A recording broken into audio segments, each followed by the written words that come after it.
Mabuyani, munjani? Salibonani muli eZimbabwe. Engiyalamukela njalo kwenye episode engibuye ngiliphathele yona elangeni lanamuhla.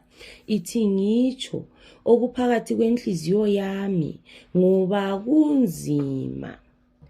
Linjani? Bengicela lingipostele indaba yami. Mina ngihlala eBenoni, ngiyindoda, ngileminyaka engu-29. Ngathwala ngofudo. Kwaqala kanje, ngabuya lapha eGoli ngizosebenza ngoba umsebenzi wawuhlupha ukuthola ekhaya.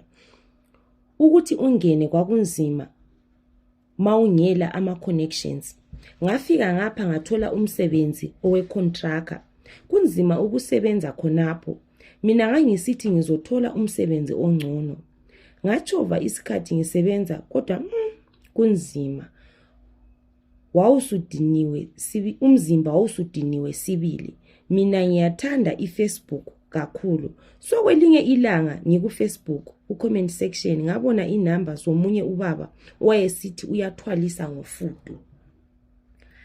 Ngazibhala phansi, ngahle ngafona khonapho ngakhuluma laye. Wathi yena uhlala eHillbrow. Ngahamba ngaleyo weekend ngafika ngabhadala i-R200. Wathi eyinye uzoyiletha nxa ufudo lungakupha imali. Kwathiwa ngileminyaka engu-10 eyokuphila. Okwamanje ngisele leminyaka engu-2 ukuphila. Umfazi wonke engilala laye uyafa. Sengalala labafazi abaningi besifa. Kwaqala kusayethu sakathesi sengajwayela. Kodwa kunzima. Abanye lingathi why ngingayeki ukulala labafazi. I once tried it. Kodwa ufudo luyangitshela ukuthi nxa ngifuna imali kufanele ngilale labantu besifazana.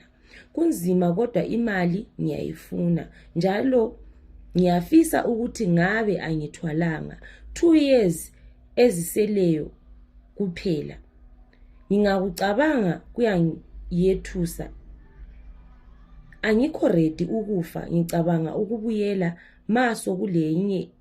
maso kusele izinyanga ezindutshwane ngiyekuzwa ukuthi akula eyinye indlela engingasizakala ngayo yini.